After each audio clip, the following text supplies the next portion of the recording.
Come in, dear, I've just the story for tonight. Some people never grow out of mischief, do they? Halloween is their playground, smashing decorations, scaring children, chasing shadows. But what happens when the trick plays back? When something you destroy refuses to stay broken? Tonight, we begin with such a tale, a smashed pumpkin, a grinning face that won't go away, and a man who's about to learn not everything carved is hollow. This is the story of the pumpkin that grew back. It was just a pumpkin. That's what Jamie told himself. He hadn't even kicked it that hard. It sat on old Mrs. Dandridge's porch every October 31st like clockwork. Big orange, carved with the same goofy triangle-eyed grin. No effort, no creativity. A lazy pumpkin from a lazy widow who never even handed out candy anymore. So when Jamie saw it again this year, same as always, he grinned and nudged it with his boot. Then nudged harder. It tumbled down the steps and burst open on the sidewalk. He laughed, wiped the orange pulp from his shoe and walked on. The next morning it was back. Same steps, same grin, no cracks. He blinked, crossed the street, walked right up to it. No mistaking it. Same pumpkin, same faint scratch in the skin below the left eye, same slightly crooked stem. The splatter stain on the sidewalk was still there too, flies buzzing. Jamie looked at the porch. No one watching. He reached out and knocked on Mrs. Dandridge's door. No answer. He waited. Nothing. He turned, walked away, didn't look back. The second night it happened again. This time he brought his steel-toed boots. No audience, no hesitation. One swift kick, smash. The pumpkin flew sideways and split clean in two against the wooden rail. He chuckled to himself, then spat on the porch for good measure. "Buy a better one next year, Grandma." He didn't see the curtain twitch upstairs. Halloween night. Jamie walked to the corner store for snacks. His girlfriend had cancelled their horror movie night, something about a migraine, and he wasn't about to let that ruin the tradition. It was crisp out, windy. The air smelled like wet leaves and plastic masks. He returned home, arms full of soda and junk food, stopped cold on the sidewalk. There it was, back on the porch, whole, uncut. But the stem now curved toward the street, almost like it was watching. Jamie dropped his bag. All right, screw this. This time, he brought a baseball bat and gloves. The porch creaked beneath his weight. He stepped up slowly, staring down the pumpkin like it owed him money. One swing, crunch. It didn't shatter, it cracked. A deep fracture down the side like splitting bone.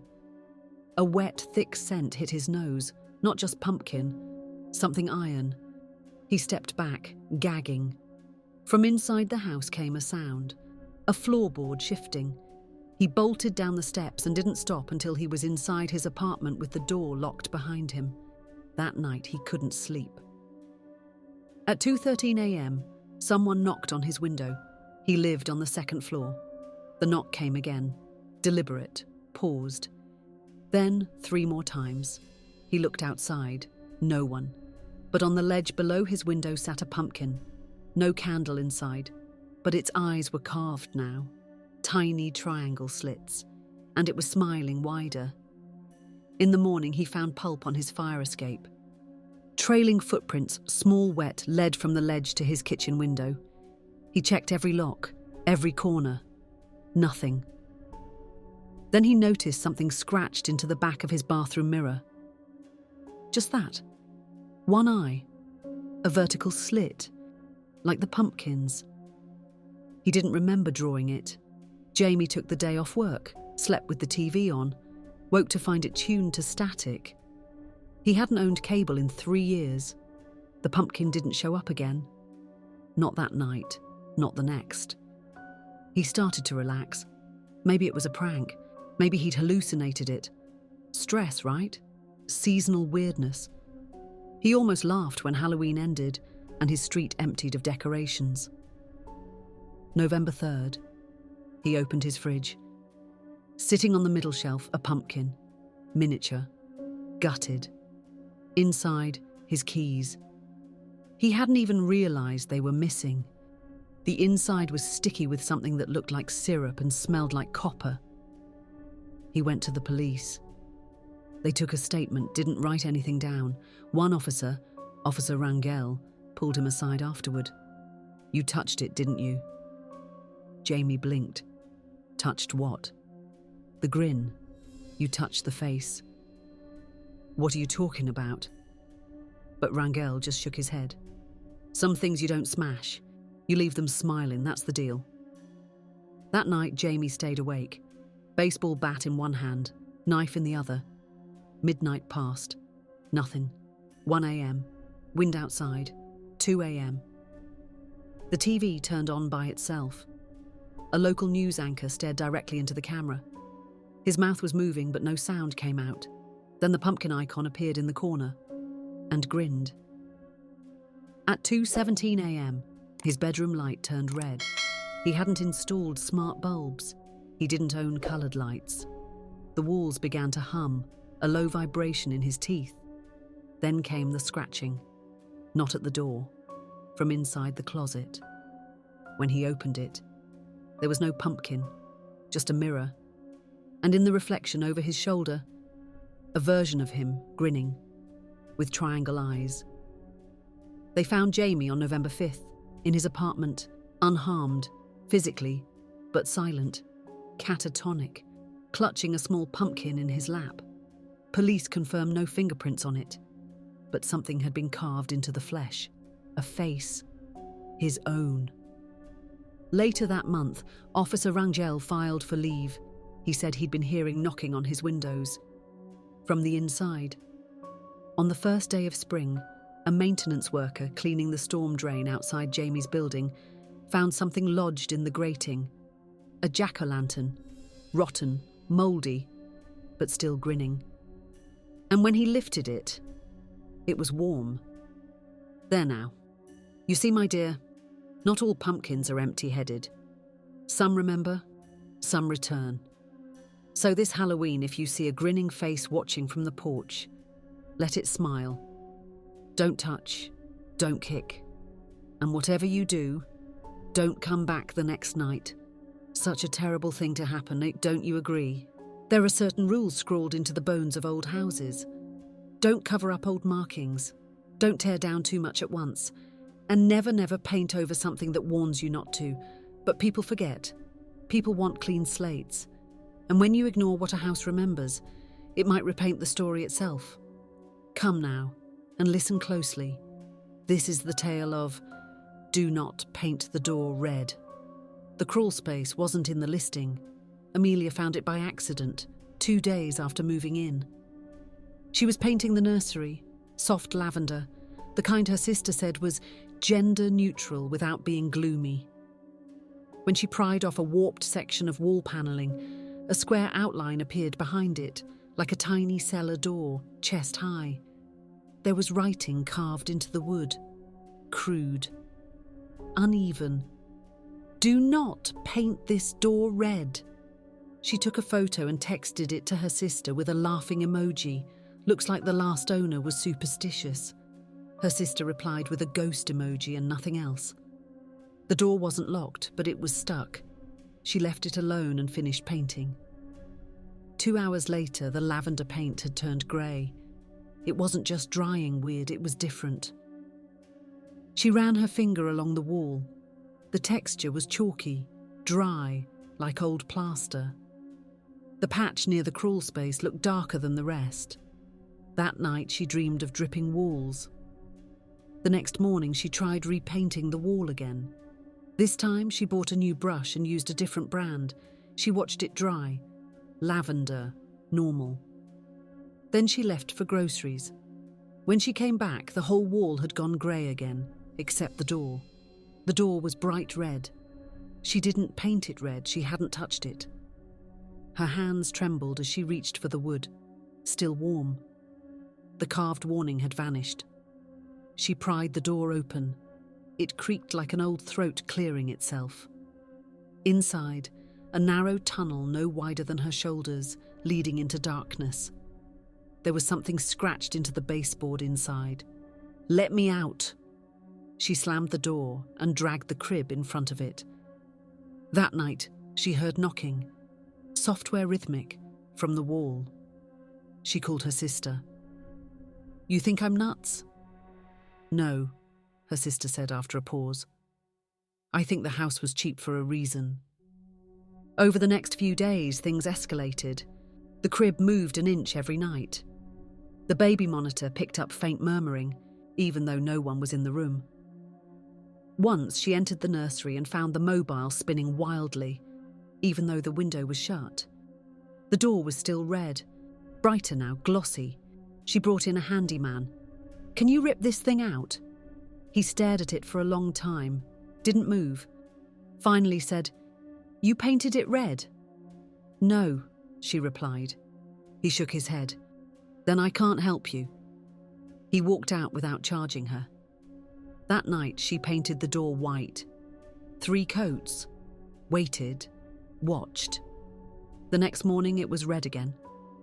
The baby monitor whispered all night. On Halloween night, Amelia sat in the nursery with the lights off. She placed a tape recorder beside her and waited. Around 3 a.m, the door creaked. Not opened, not entirely. Just enough to exhale. The air turned hot, heavy with iron and mildew. She couldn't see anything inside, but something whispered her name. The next morning, the paint had peeled from the door entirely. The words were back. "Do not paint this door red," but now, beneath it. Too late. She moved the crib into her own bedroom, put up blackout curtains, but the baby wouldn't sleep. Every time she turned on the monitor, she heard tapping, like fingers, and faint lullabies in a language she didn't know. She tried blessing the house. Candles, salt, sage. The salt ring she left in front of the door was scattered the next morning. The candles were upside down, and the sage had been braided into a noose. One night, in a panic, she painted the entire wall red, buried the door under 4 coats. No outline, no handle, just blood-coloured calm. Everything went quiet for a week. No knocks, no whispers. She began to breathe again, until the walls started bleeding, just a little. From one corner of the room, a slow trickle, same shade of red. She covered the room in tarp and stopped going inside, started sleeping on the couch with the baby on her chest, woke up one morning to find the baby gone. She sprinted to the nursery. The room was empty. The crib was in the crawl space. The door, somehow uncovered, wide open. The baby sleeping inside, unharmed. The mobile above the crib spun lazily. It was dripping red paint. She moved out that day. Didn't sell the house, didn't return, just left. She didn't tell anyone where. 2 years later, a new listing appeared online. Charming 3-bedroom fixer-upper, perfect for new families. The listing photos showed a fresh nursery painted pastel yellow. In one photo, barely visible in the corner of the frame, a small red door. Such a bold shade, don't you think? Red always finds its way back. You can scrub it, bury it, paint over it, but it remembers. So if you find an old warning carved into wood, take it seriously. Don't modernize it. Don't mock it. And above all, don't paint the door red. Such a terrible thing to happen, don't you agree? We live in a world of endless sound, don't we? Voices whispering through earbuds, playlists following us from room to room. But who chooses what plays next? Is it just an algorithm? Or something with ears of its own? Tonight's tale is about a woman, her music, and the moment the shuffle knew her better than she knew herself. Listen carefully now. This is the story of autoplay. Sophia always listened to music at night. It started as background noise, soft indie playlists, lo-fi beats, something to push the silence away while she worked from home. But lately, it felt more like a ritual. Laptop open, tea steeping, headphones on, and always the same station, Echo. Late. An ambient streaming station with no DJs, no ads, just endless music stitched together by an algorithm that claimed to learn your emotional state. It was usually perfect. Until it wasn't. The first strange song started on October 27th. A melody she didn't recognize. Dissonant piano, like someone playing with gloves on. The lyrics were muffled but distinct. You left the porch light on again, even though you said you wouldn't. She sat up straighter. Those were the exact words from her journal. She'd written them about her ex-boyfriend the week before. She paused the song. The progress bar disappeared. No artist listed, no track info, just the buffering symbol. Then it started again, right where she'd stopped it. She reached out to Echo Late's support inbox. No reply. She Googled the lyrics. Nothing. Not even a match for the melody. The next night, she heard a song about the box in her closet. You never open it, but you know what's inside. The photo, the key, the knife, the lie. She hadn't opened that box in years. Not since her mother died. Not since the funeral where she'd lied about something important. She paused the stream again, and the playback bar warped. The song distorted into low static. Then a whisper cut through the noise. We see you. She shut her laptop, turned on the TV, cranked the volume. Sophia didn't sleep well that night. The third night echo. Late wouldn't stop playing. She hadn't opened the app, hadn't touched her laptop. But at 2:17 a.m, the music came through her Bluetooth speaker, powered off. The lyrics this time weren't subtle. She told them it was peaceful, but the mouth was open and the hands were clenched. She knew that line. It described her mother's body. Exactly. Only Sophia had been in the room. No one else had seen. She threw the speaker in the trash the next morning, deleted the app, blocked the website. But the music followed. When she played Spotify, songs would skip mid-verse and be replaced by static or faint humming. YouTube auto-played videos with names like Sleep Gently Now Sophia and The Truth Wants a Voice. Once her doorbell chimed and a delivery box sat waiting, no label, no brand. Inside, a cassette tape, a note, handwritten, for you, a mix of memories. She found an old Walkman in a drawer. Curiosity won. She played the tape. The first few minutes were familiar, old songs from her childhood, her mother's favourite lullaby, then a low voice humming, then, don't lie to her this time, then, tell her what happened in the kitchen. The tape stopped. Sophia sat in silence. She called her sister that night. I need to tell you something. About their mother, about the fall, about what she saw, what she didn't say. Her sister sobbed. I always knew, I just needed you to say it. That night, Echo Late went silent. No static, no music, just a blank page. Sophia finally slept peacefully. Until Halloween night. She got a notification at 3:03 a.m. New playlist added, for Sophia, 13 tracks. She hadn't reinstated the app, hadn't reconnected anything. The thumbnail was a distorted photo of her asleep, taken from above. She opened the playlist. Track 1, The Porch Light. Track 2, What You Said to Him. Track 3, Under the Box. Track 4, You Thought We Were Done. Track 5, Still Listening. The remaining tracks were greyed out, locked. She clicked one. The room dimmed, her phone screen flickered.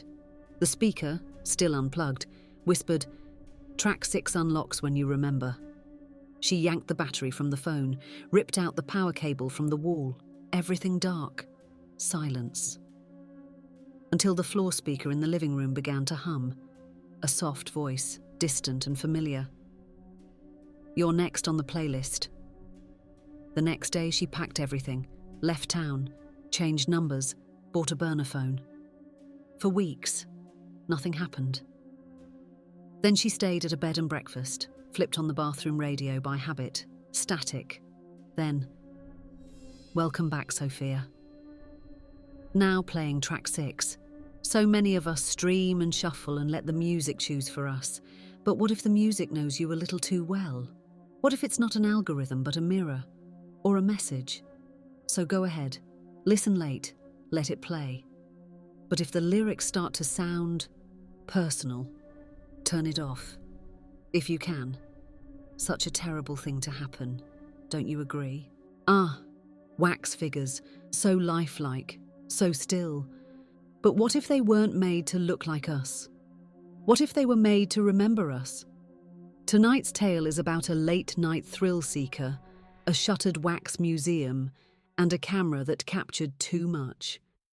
You may want to keep the lights on for this one, because once the statues start watching, you might not be alone in the room. This is the story of the Wax Museum After Hours. Darren Chase needed a viral video. His channel, Dare Chase, had been coasting on clickbait for months. Abandoned buildings, urban legends, flashlight-in-your-face theatrics. But views were down, sponsorships were drying up, Halloween was 2 days away. He needed something big. So when his friend Mark told him about the Lovelace Wax Museum, Darren didn't even hesitate. "It's been closed since the fire," Mark had said. "Place is still standing. Rumour is half the figures melted and nobody ever cleaned it up. Too weird, too expensive." "Perfect," Darren replied.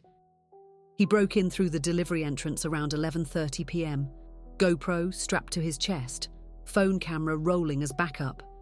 He whispered his usual intro. "All right, Dare Chasers, tonight we're going full creep." Behind me is Lovelace Wax Museum, shut down in 2006 after a mysterious fire. No electricity, no staff, and definitely not open for guests. Inside, the air was thick with rot and candle wax. The front lobby was still intact. Faded velvet ropes, cracked tile, broken gift shop shelves. It smelled like melted plastic and wet carpet. But the figures, they looked almost new.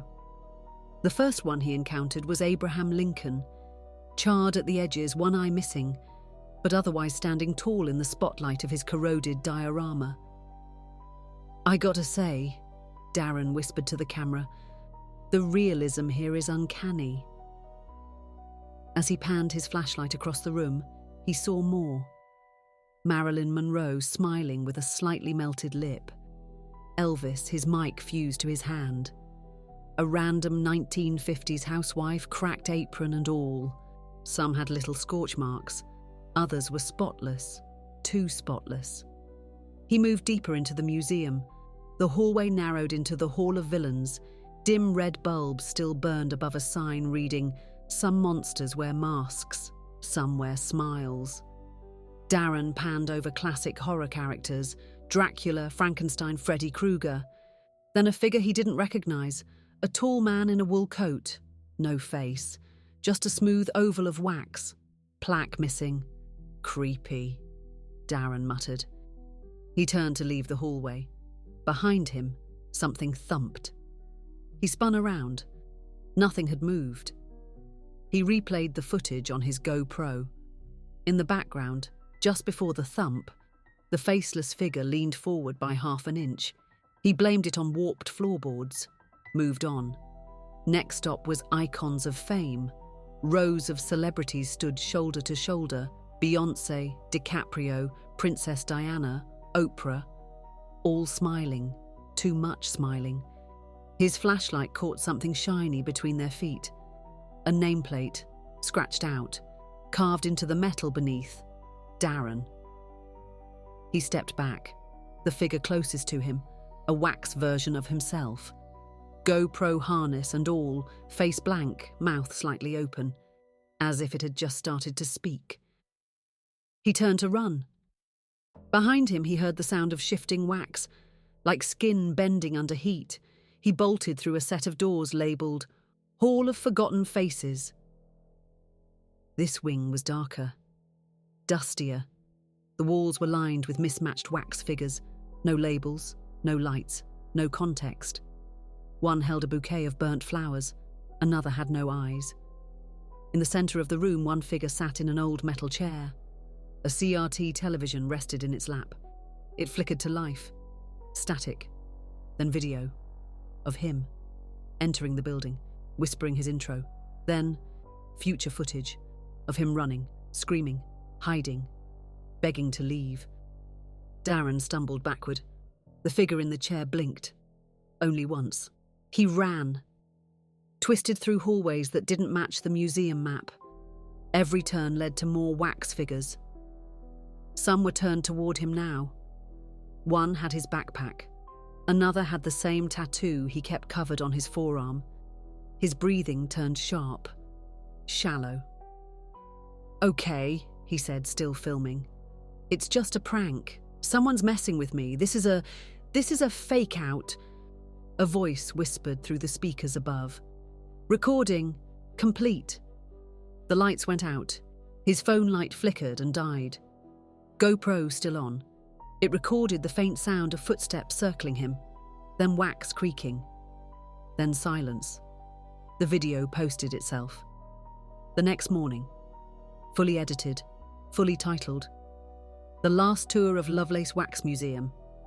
Found footage." Over 400,000 views in 24 hours. Comments disabled.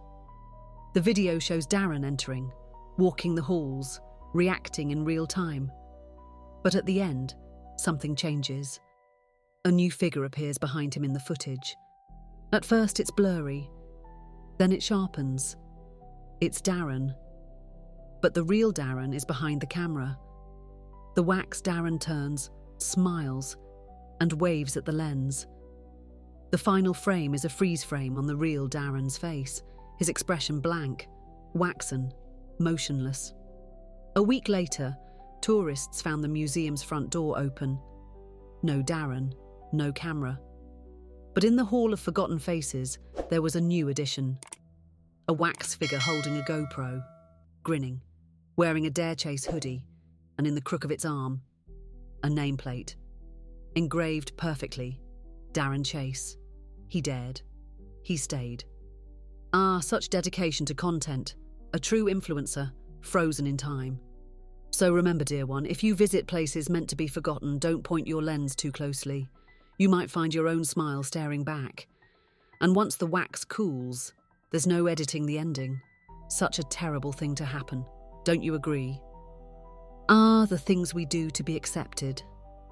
A name carved here, a dare whispered there, a promise scribbled where it shouldn't be. But what happens when the right isn't just a game? When the rules were written by someone who never left? Tonight's tale is about a teenage ritual revived too carelessly and a girl who signed something she never read. Listen carefully now. This is the story of the pledge. Ava didn't believe in the ritual. Not really. It was just something people dared each other to do on Halloween. An old-school legend, the Forgotten Pledge, passed around in whispers and half-laughed conversations in gym class. The version Ava heard went like this. Go to the old maintenance shed behind the football field. Bring a drop of blood, a black pen, and something personal. Write your full name on the paper inside the lockbox. Sign it with your blood. Whisper the phrase, "Let me be chosen." And that was it. You'd supposedly get a visit before sunrise. If you survived, you were in. In what? No one ever said. Ava wasn't popular, but she wasn't invisible either. She was tired of being in between. So when her friend Lauren dared her to do the pledge on Halloween night during the big bonfire, Ava said yes, loudly, confidently. Sure, I'm not scared. Lauren grinned. Bring a Band-Aid. They snuck out during the second round of fireworks. Lauren, Ava, and two boys, Eli and Mason. The maintenance shed was hidden by old hedges. Half-collapsed, rusted door chained shut. But someone had been there recently. The chain was cut. Inside was dark, colder than it should have been. Ava flicked her flashlight over the shelves, old helmets, dusty gym mats, something that looked like a wasp's nest. Then she saw it. A wooden box on a stool, no dust. The box wasn't locked. Inside, a single yellowed sheet of paper, no lines, just faint symbols around the edges, geometric, old, and a handwritten header. The chosen shall come in threes. Below it, blank lines for names. One already filled in, Daniel C., dated 1993. Ava stared. "Do it," Lauren said, elbowing her.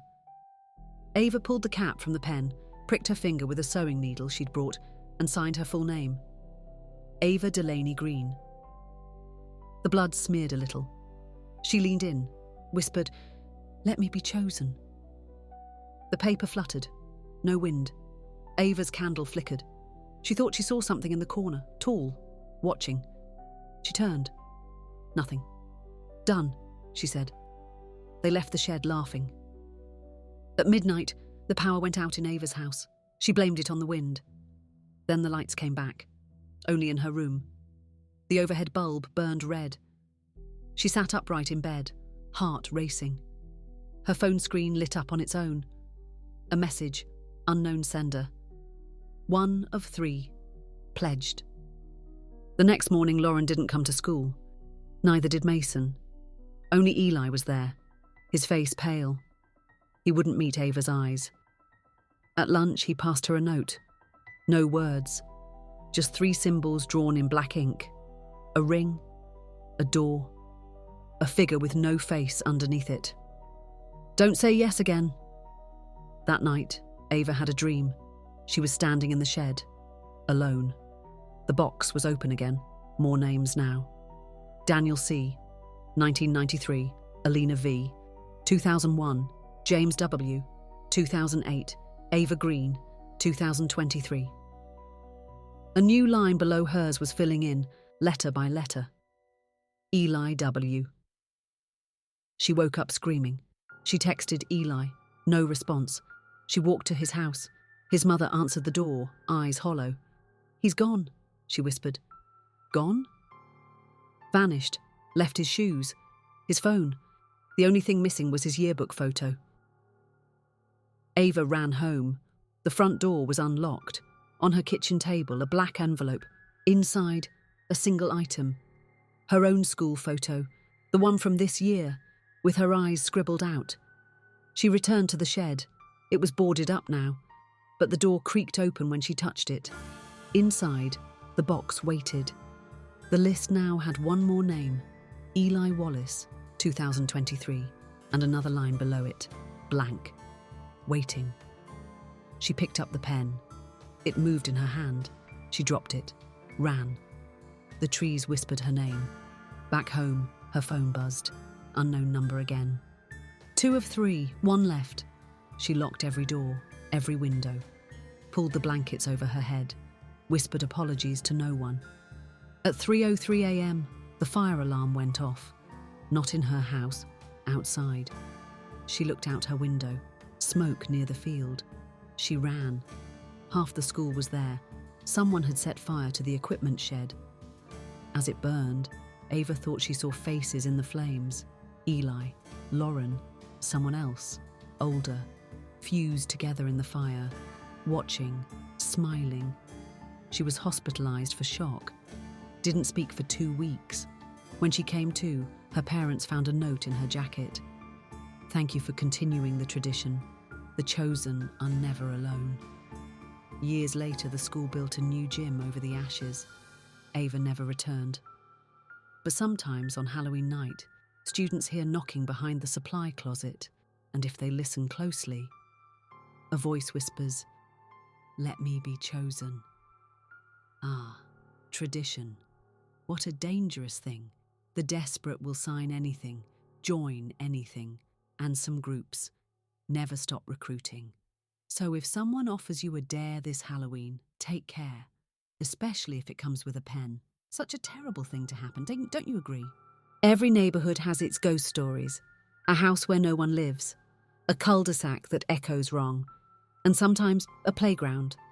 Yes, swings and slides and tunnels, places meant for laughter, can hold other things, older things, Tonight I bring you a tale about a swing that was never empty, about a dare that went too far, and about something waiting just beneath the wood chips. This is the story of Beneath the Devil's Swing. It had been chained off since 1978. The playground at Millridge Creek, yellow caution tape, steel fencing, grass growing where the sandbox used to be. The neighbourhood kids called it Dead Park. Every Halloween, someone tried to break in. This year it was Tommy's turn. He was 12, wiry, brave in the way that made parents nervous. His younger brother Owen followed him everywhere. "I'm going in," Tommy said. "You coming or not?" Owen hesitated, eyeing the warning sign. Danger. Closed by city, order, no trespassing. No exceptions. But Tommy had already slipped through a gap in the fence. So Owen followed. The swings were still there, rusty chains, faded red seats. One hung lower than the other as if always occupied. The slide had collapsed in on itself. The merry-go-round creaked when the wind touched it, and the mulch beneath the swings was darker than the rest, black, damp, and soft like soil that hadn't seen the sun. "I dare you to sit on it," Tommy grinned. Owen looked at the low-hanging swing. "I don't want to." "You chicken?" "It's not that." Tommy rolled his eyes and jumped on the higher swing instead. The chains groaned. He pushed off. The swing moved easily, creaking in a slow arc. Owen stepped closer to the low one. It was still. Too still. The ground beneath it was warm. He placed a hand on the rubber seat. It shivered, just barely, like something breathing. "I changed my mind," Owen said. Tommy didn't hear. He was already mid-air. "Come on!" he shouted. Then the wind shifted. Everything went still, and both swings moved, in perfect unison. Even though Owen hadn't touched his, the low swing lifted on its own, slowly, silently, then froze mid-air, tilted toward Owen. He backed up. Tommy whooped and swung higher. "Race you to the top," he yelled. The low swing jolted, then surged forward, straight at Owen. He dove aside. The swing missed him by inches, its chains snapping taut with a metallic twang. Then it hung there, still, waiting. Tommy laughed. "Dude, that was sick!" Owen scrambled to his feet. "I want to go!" Tommy arced toward the sky. Then something changed. The air shifted. The swing slowed. Tommy tried to kick harder, but it wouldn't go. It was dragging, something pulling. Then the chains began to twist. Not from momentum, from something else. Owen screamed. The swing coiled in mid-air. Tommy grunted, his feet kicking, his arms straining. But the chains tightened like rope around his chest. He lifted off the seat, suspended, then yanked downward, hard, into the mulch. Owen ran. The chains went still. The swing was empty. Tommy was gone. Only a shallow imprint in the dirt remained, 2 heel marks and a long groove where his body had been dragged. No one believed Owen. Not at first. Then the park was resealed. New signs, new tape. This time, with concrete barricades. Weeks passed. Owen barely spoke. His mother sat with him each night. His father yelled a lot. No one mentioned Tommy's name. Then one morning, Owen found a jack-o'-lantern on the porch. Small, dirty, uncarved. But when he lifted it, it was warm. Underneath was a note. One more turn. That night he dreamed of the swing. Tommy was on it, but he wasn't swinging. He was hanging, his eyes black, mouth open, whispering something Owen couldn't hear. Then the ground beneath him split open like a mouth, and Tommy vanished. Owen woke up screaming. Outside, the wind howled, the porch light flickered, the swing ropes thudded against the barricade. Halloween came. Owen didn't dress up. He stayed inside, avoided the windows.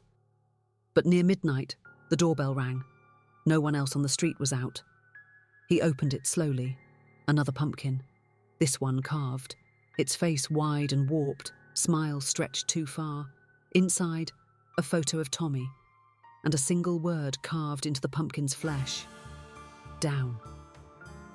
That night, Owen returned to the park. He shouldn't have, but he did. The fence was gone, the tape was gone, the swings were still, and the mulch was soft. He walked to the low-hanging swing. The air smelled like iron and dirt. He sat. The seat was warm. The chains creaked. He whispered his brother's name. The swing moved, not forward, not back, down. Owen screamed as it yanked him toward the earth. The ground split. Darkness swallowed him. He landed in a tunnel. Dirt walls, roots like fingers, a rusted ladder beneath his feet. Tommy was there, but not quite. His eyes wide, face slack. Too late, he whispered. Then the ladder collapsed.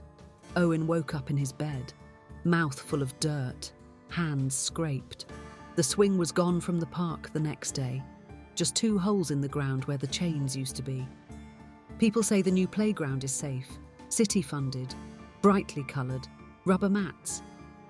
But kids still avoid the far corner, where nothing grows, where the mulch feels soft.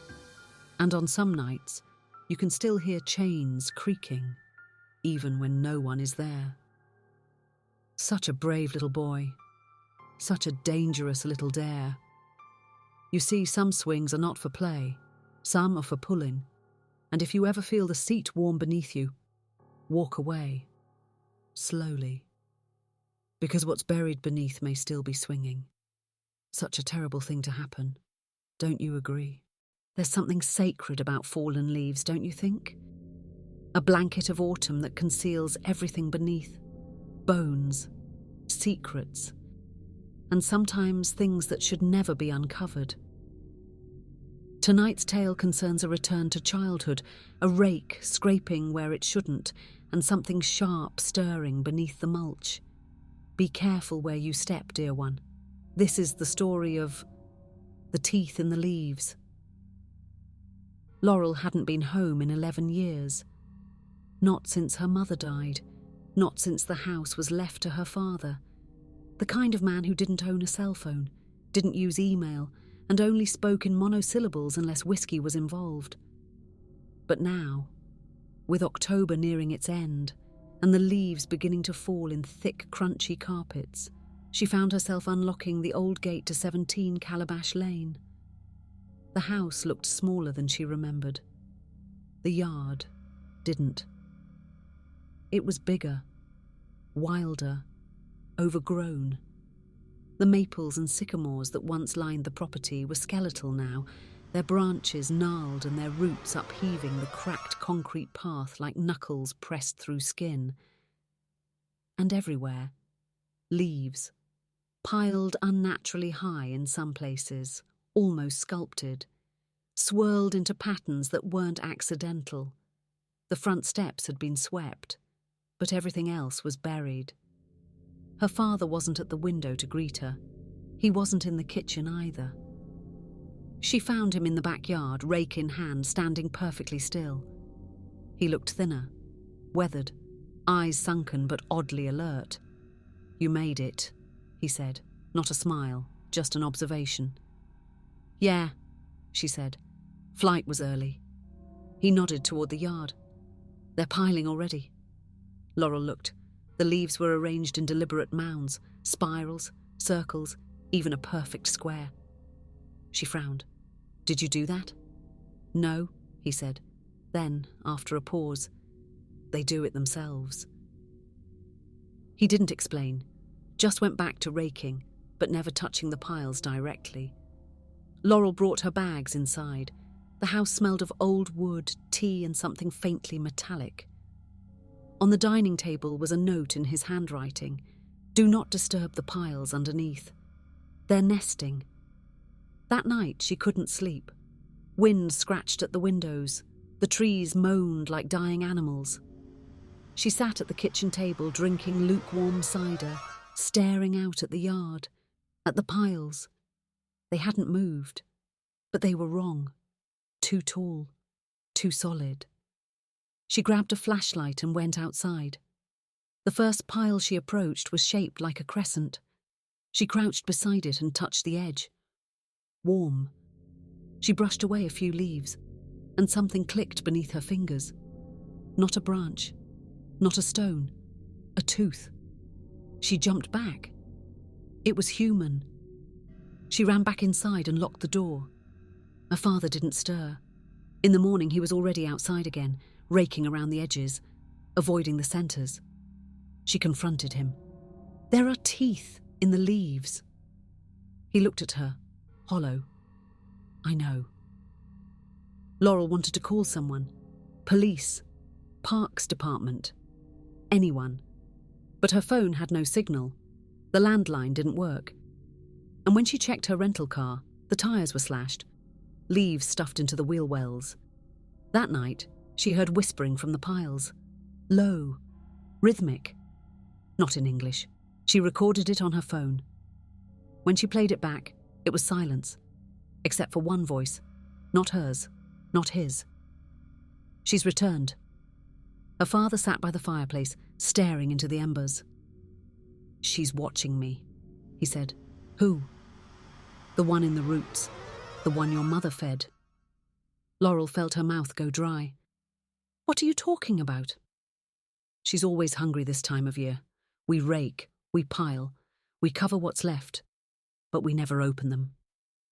He leaned closer. Never reach in, never disturb the spiral. They like order, they don't like change. Laurel didn't sleep again. At dawn, she stepped into the backyard. One of the piles had moved. It was now shaped like an open mouth. Inside, teeth glinted in the light. Too many, too clean. She turned to run, but the leaves at her feet shifted, grasped. She stumbled, fell into the open mouth of the pile. She expected dirt. Instead, she fell into space. Endless. Cold. She landed on something soft. It breathed. Around her, shapes moved beneath the surface. A massive root system, veins, lungs. A voice echoed, "You forgot the offering." She screamed, clawed upward. The leaves closed over her. She awoke on the couch, sunlight through the window, her father in the kitchen humming. "Morning," he said. She sat up, woozy. "What happened?" "You fell. The yard got you. It liked you, I think. Didn't bite." He handed her a mug. Cider. Real this time. That night the piles were gone, just bare dirt. But when Laurel stepped outside, the earth whispered beneath her shoes. The trees leaned in, and in the wind, she heard the voice again. "Feed me." She stayed another night, then another. Her father began to smile again. They raked together, never disturbing the centers, just shaping the piles, neat, symmetrical, at peace. Then Halloween came, and the wind changed. A new pile appeared overnight, taller than any before. Laurel approached it with a rake. In the center, a familiar scarf. Pink, frayed, her mother's, wrapped around a polished tooth. She said nothing, just raked around the edges. A week later, children on the street began reporting missing pets. Then toys, then neighbors. But Laurel just raked. And when the wind whispered, she whispered back. Some nights she stands barefoot in the yard. The piles bow as she walks past. And she smiles, because she remembers the roots now. She remembers what her mother taught her, how the yard must be fed, and how easy it is to forget who's next. How thoughtful she was, raking around the edges. You see, dear one, nature doesn't just swallow, it sorts, and the leaves remember. So if you find yourself walking through a yard filled with silent piles, don't touch, don't rake, and for heaven's sake, don't listen too closely. Such a terrible thing to happen, don't you agree? Ah, the early days of digital delight. Pixelated avatars, tangled cords, and the thrill of screaming into the void with friends. But what happens when something screams back? You see, not everything connected to your computer wants to play. And some servers were never meant to be joined. So dust off your tower, power up the CRT, and plug in. This is the story of LAN Party, local area nightmare. It was Halloween 2003, and the basement smelled like soda, socks, and excitement. Dylan had been planning this LAN party for weeks, printed map packs, arranged snacks, even borrowed folding tables from his dad's office. 5 computers, 4 friends, a whole night of death matches, caffeine, and dumb inside jokes. It was perfect, almost. "Where's Corey?" Dylan asked, glancing at the empty 5th seat. Ben shrugged, pulling on his headphones. "He said he'd be here. Or he chickened out," Mark muttered. "He never misses LAN night," said Joe. Dylan sighed. "Whatever, let's start." They booted into Bloodright, Resurrection, a modded horror FPS that barely ran on most school computers. It was niche, bloody, perfect. Their custom map, Catacombs 13, low-res bricks, flickering torch textures, ambient whispers. Each player loaded into the crypt, usernames hovering above blocky avatars. D. Wunlan, Witch J0, M4RK3D, the Benster. Then, a 5th name appeared. Player 6, locked. No one said anything. Dylan blinked. "Guys, who's player 6? "It's not me," said Joe. "Same," said Ben. Mark chuckled nervously. "Okay, ha, great prank." But player 6 just stood still. Their avatar was taller than the rest, cloaked, no weapon, and their head twitched slightly, like a glitch. They tried kicking the player, no response. They restarted the map, same result. Player 6 always loaded in first, always faced the same wall, always waiting. After an hour, they ignored it. Match after match, they fought around the silent figure. But soon, strange things happened. Joe's flashlight flickered in-game, then in real life. Ben's computer crashed, twice, and when it rebooted, his wallpaper had changed. A grainy image of an old hallway, unlabeled, not one he'd ever saved. Dylan checked the server log. Nothing unusual, except one line repeated, "Player 6 joined 0000000." He didn't remember setting that.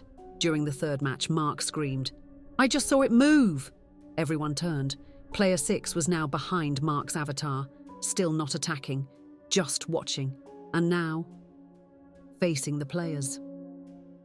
"All right, we're done," Dylan said, backing out of the server, but the window wouldn't close. ESC key did nothing. Mouse frozen. Joe yanked her Ethernet cable. The game continued. Without her. The power flickered. The CRT monitors buzzed. The basement lights dimmed. Not off, just wrong. As if time slowed. And then came the sound, not from the speakers, from the walls. Click, click, click. Like keys being typed on mechanical keyboards. Ben stood up. His nose was bleeding. Mark was staring into his monitor, face pale. "Guys," he whispered, "my game just loaded my house." Sure enough, on his screen was a new map, M4R3D_H_OUSE_121A, pixelated hallway. A replica of his living room. Player 6 stood in the center, facing the virtual couch, facing them. They unplugged everything. Power strips, cords. Dylan even kicked the router across the room. The screen still flickered. A final message appeared, centered on every monitor. "One must stay connected." Joe grabbed her bag. "I'm out." The others followed. Except Dylan.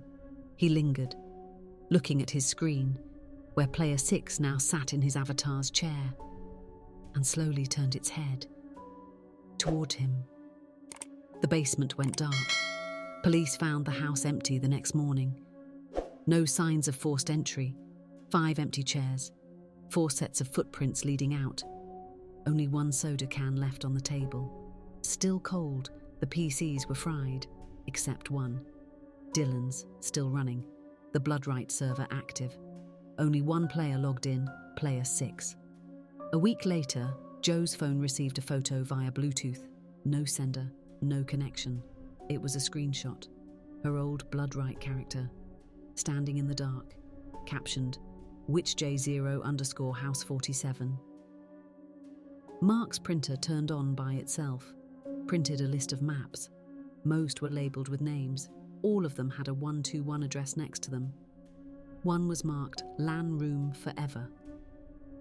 Ben never spoke about that night again, but sometimes his webcam light turns on in the dark.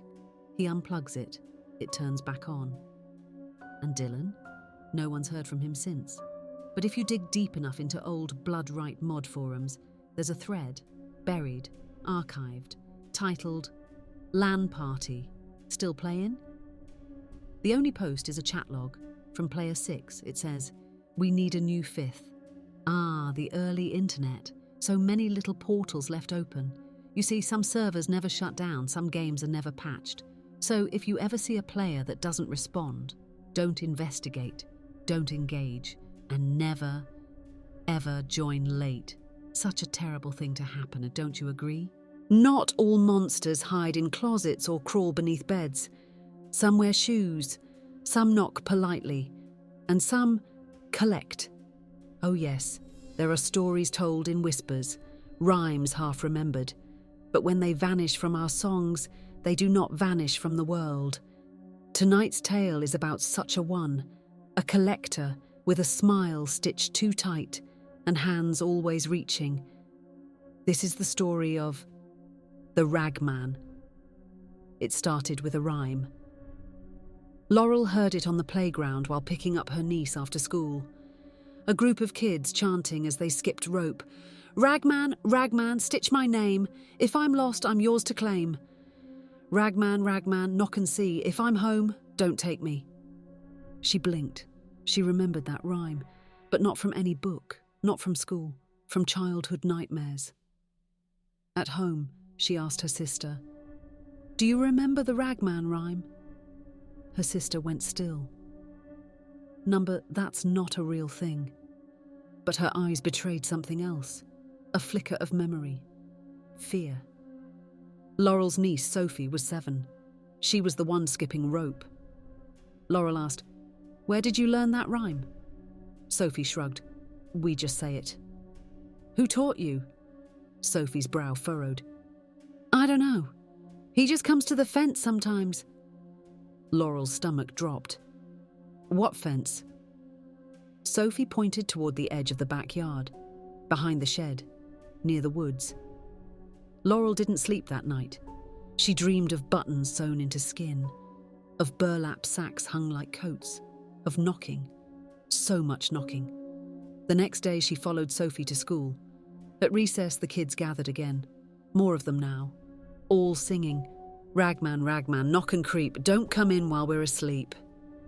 Ragman, Ragman, take what's old, leave the good and keep the cold. Laurel watched a boy trip while skipping rope. When he stood up, his jacket was gone. Nobody saw him lose it. But he started crying. I didn't take it off, he whispered. That night, Laurel stood at the back fence, past the shed.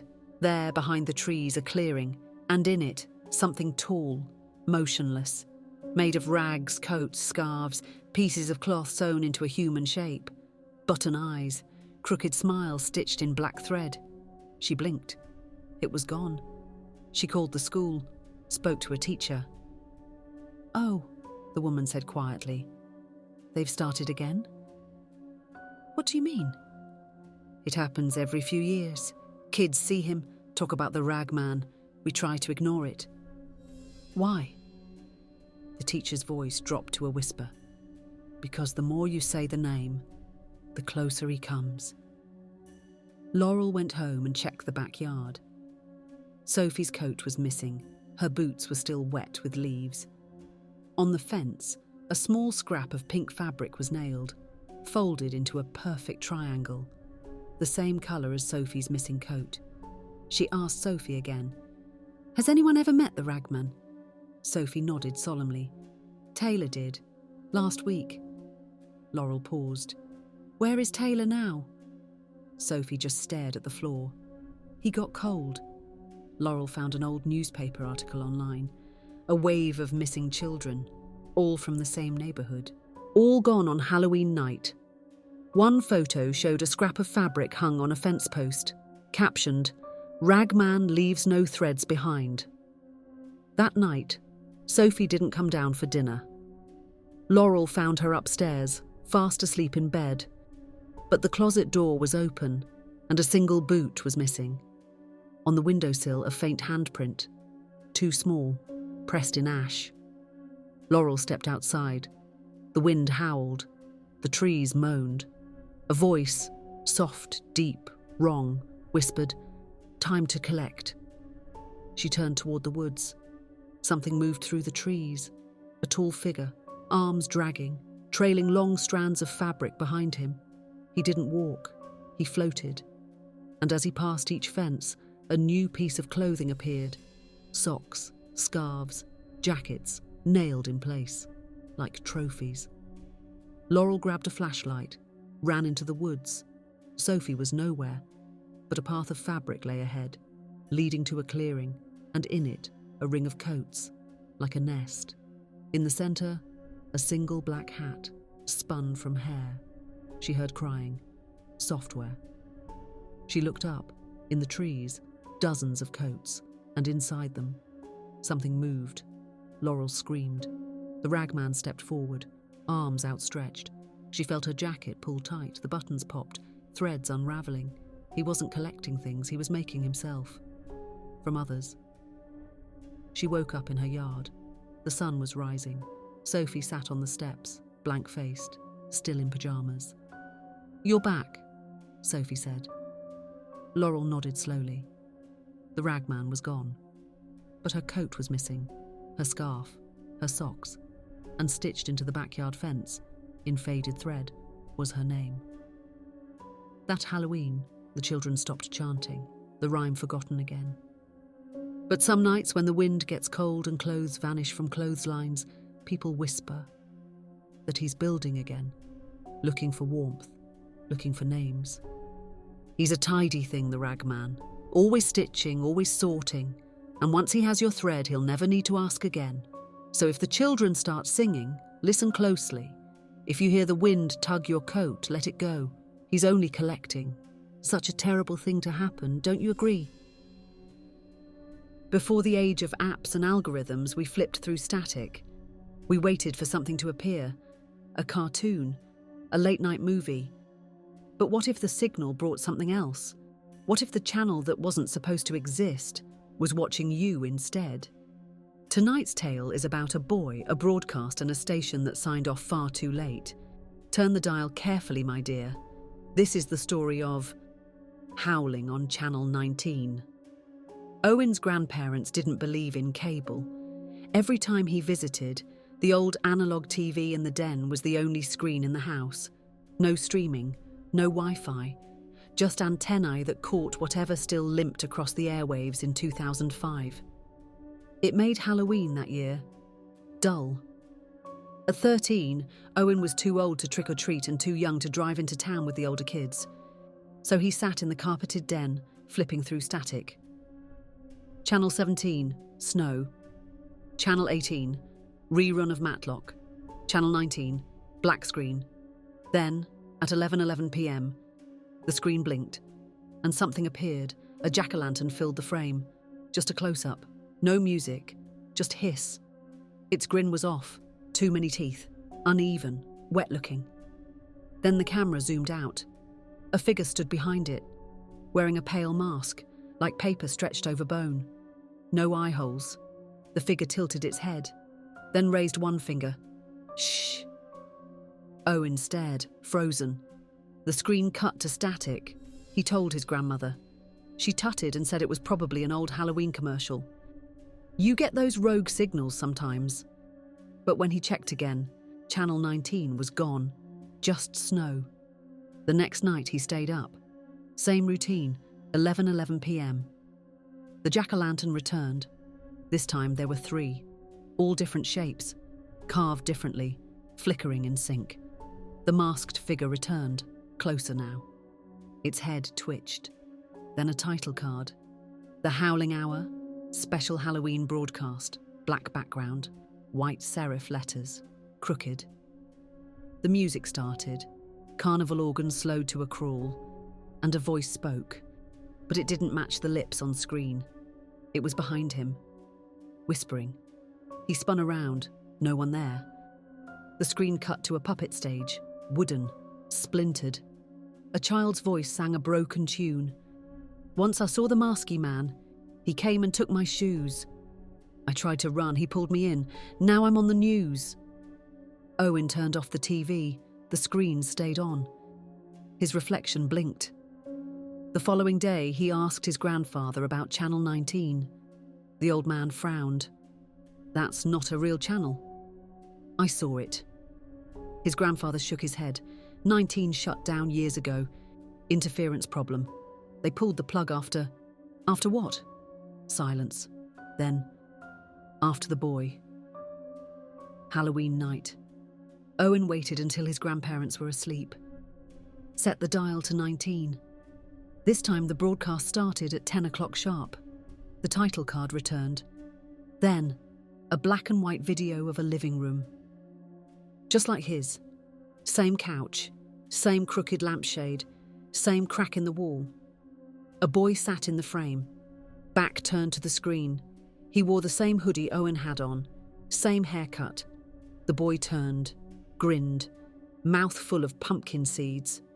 Owen screamed and unplugged the TV. The screen stayed on. He grabbed the power cord and yanked, still on. The masked figure returned, held a remote, pressed a button. The lights in the room dimmed. From the speakers, the voice whispered again. You're on now. The screen cut to live feed of Owen in the room, same angle, same lighting. But when he waved, the image didn't. The boy on screen smiled again, tilted his head, opened his mouth wide, and howled. The room filled with static, not just from the speakers, from the air. Owen felt it in his teeth, his nails, his bones. The howl kept going until he passed out. He woke in bed, TV off, cords unplugged, everything normal. He told his grandfather, who didn't react, just stared at him, then said, I remember the boy now. What boy? The one who watched too long. They left the next morning. Back home, Owen tried to forget. Until one day, while flipping through TV settings, he found something under Input. Channel 19, ready, no antenna connected. No signal needed, just there, waiting. That night his phone vibrated. No number, just a message. You're scheduled for tonight's broadcast. He covered the TV, unplugged it. Taped paper over the screen. At 11:11 p.m, the screen turned on beneath the cloth. White light bled through the paper, then shadows. Neighbours reported seeing flickering lights through Owen's window for 3 nights, then nothing. When police entered, the room was empty, except for the TV, still glowing. On screen, a jack-o'-lantern with too many teeth, a boy behind it, wearing a mask made of paper. Later, someone posted a screen grab to an old horror forum. They claimed they caught a local Halloween channel that didn't exist. The image? A family seated in their living room, all with pumpkin heads. One held a remote. Caption: Coming up next, you. Be wary of static, my dear. For some signals don't come from towers. They come from elsewhere. And if you see a program that knows your room, change the channel. If you still can. Such a terrible thing to happen. Don't you agree? Hey there, brave souls. Welcome back to the channel where your darkest fears come to life. If you're new here, I'm the Lady Grim Murmurs, your guide through the shadows of the unknown. But before we dive into tonight's chilling tale, I have to ask you something.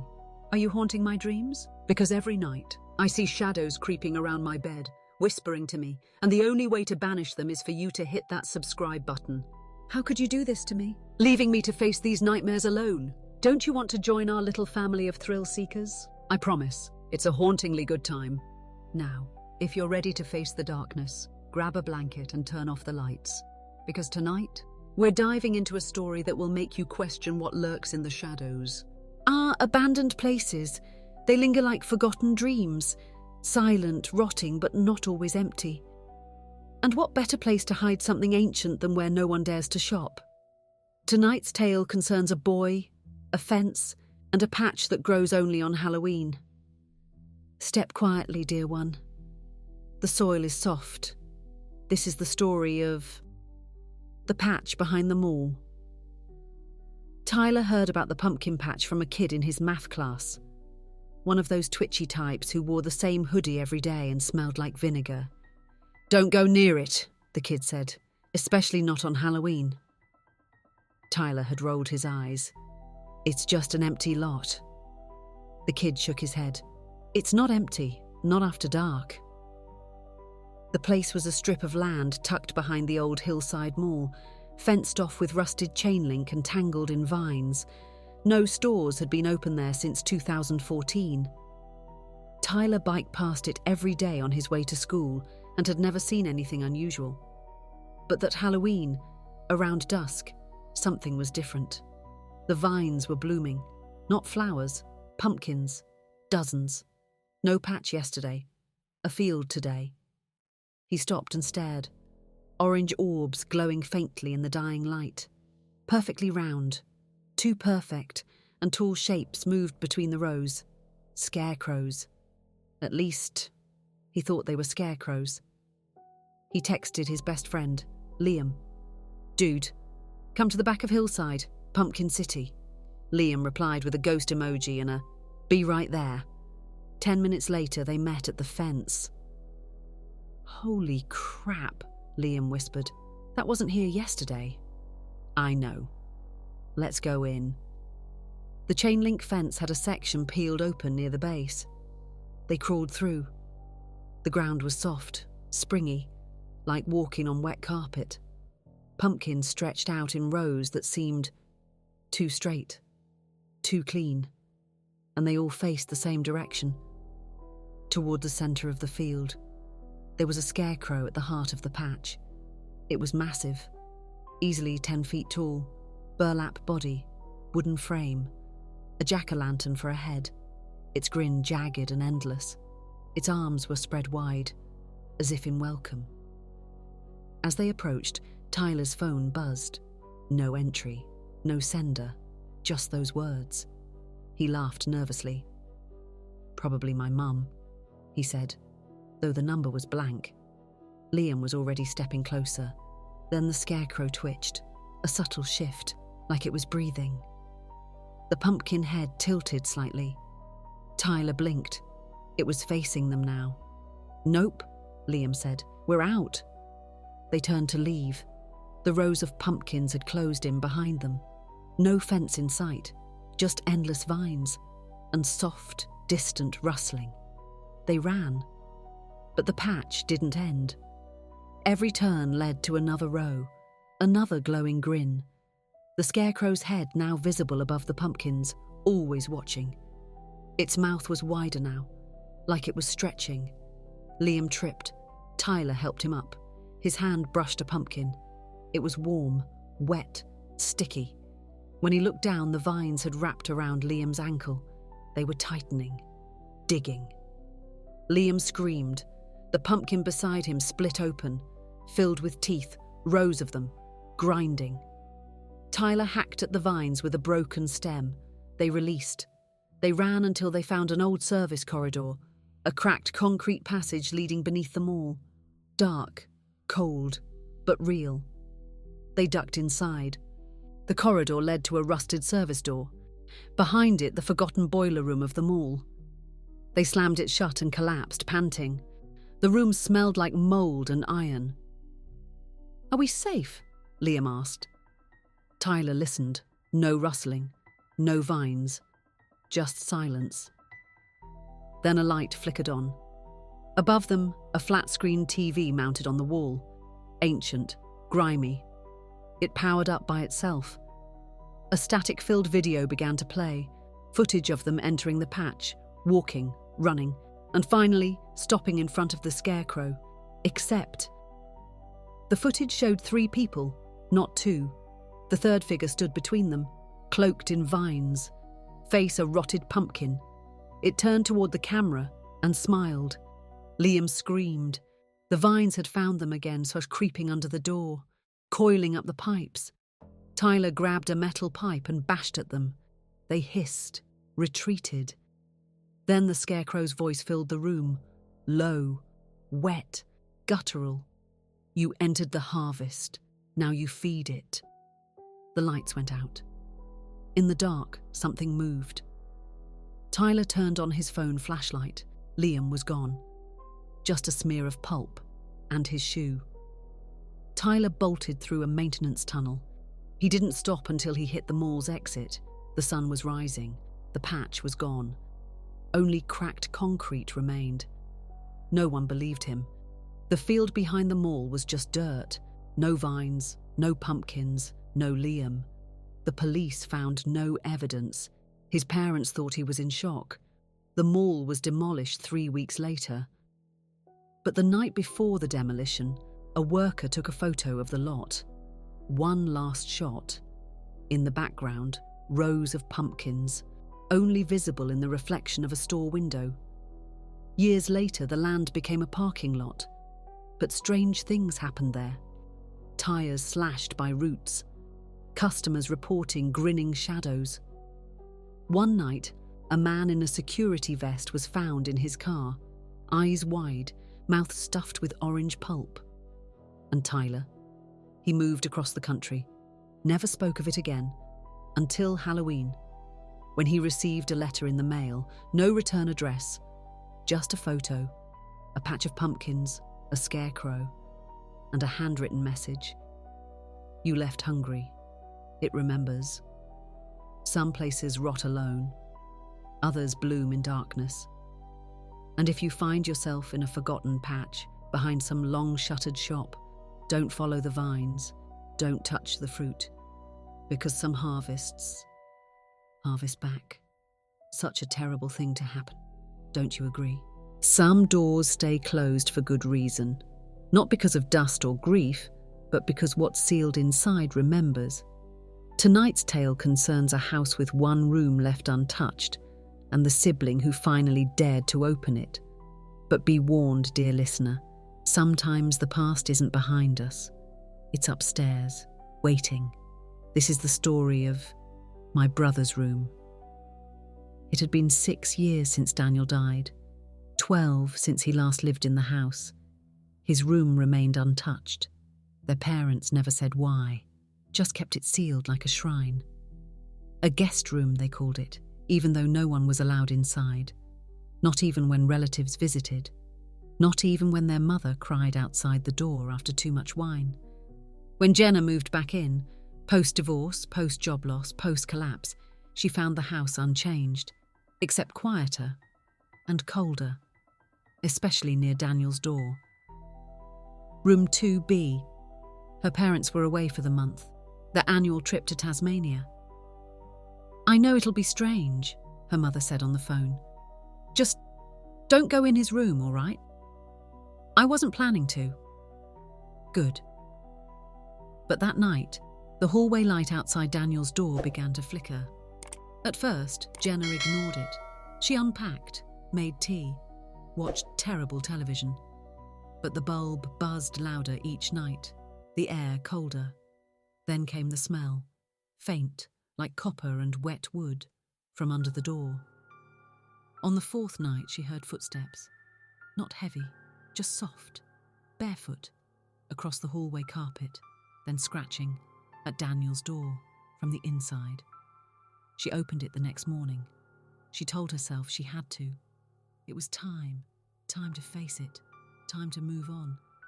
But really, it was the dreams of Daniel standing at the edge of her bed, mouth open, whispering in a voice she couldn't hear. The door creaked open. Nothing had changed. Posters still on the wall. Old bands, long disbanded. Books still on the shelf, some with library stickers still attached. Bed made, curtains drawn, a coat hanging on the back of the chair. His coat, untouched. But it wasn't dusty. Everything was clean. Too clean. like someone had been in there, like someone was still in there.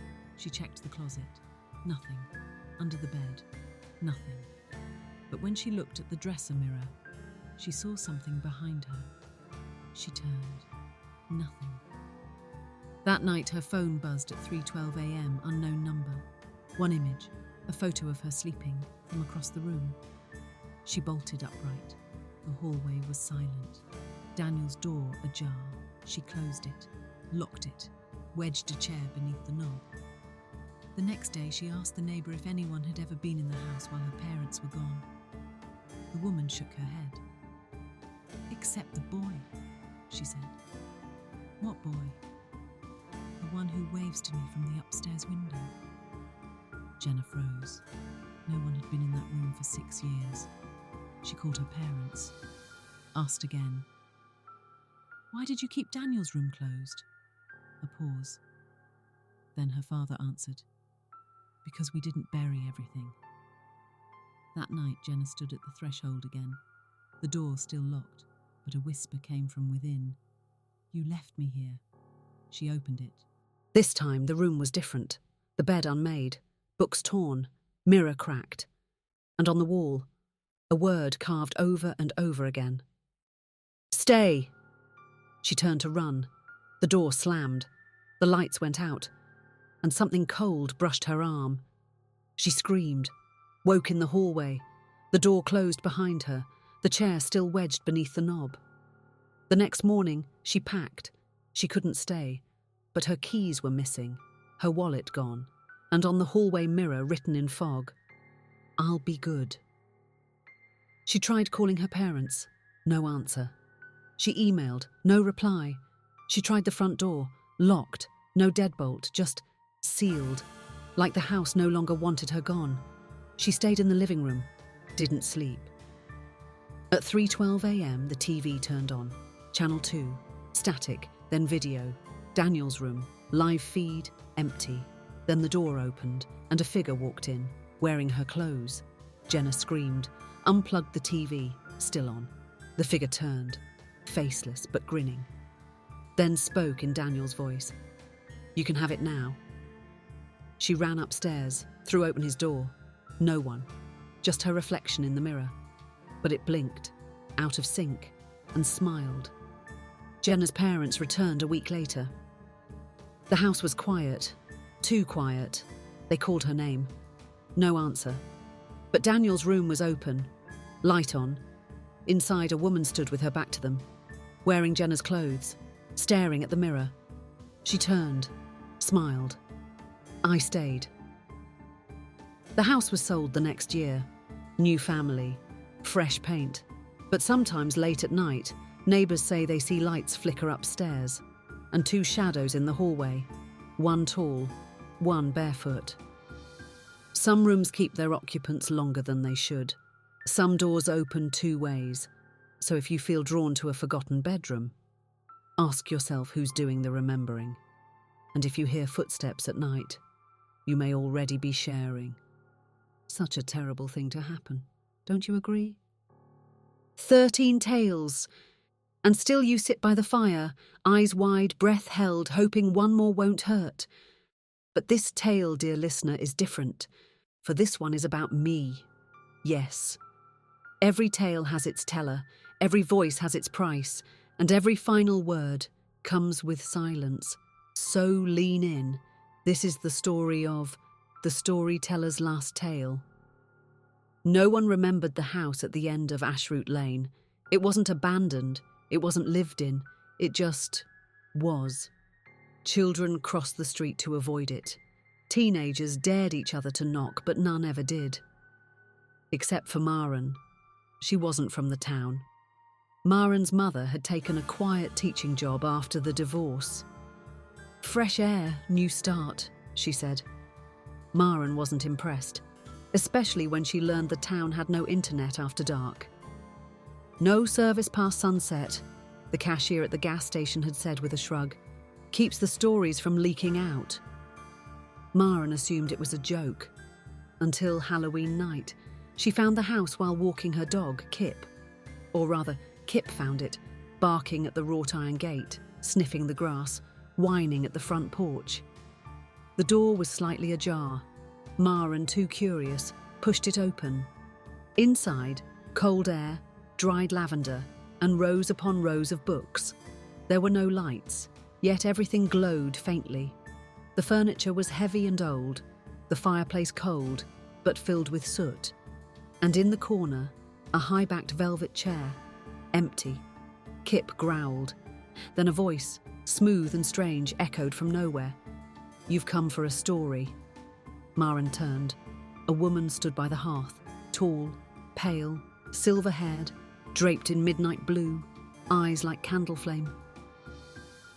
"You should not have entered," she said. "Why?" "Because once you hear the last tale, you must tell the next." Maren backed toward the door. The latch clicked shut. The woman gestured. A book floated to her hand. Black cover, gold trim, no title.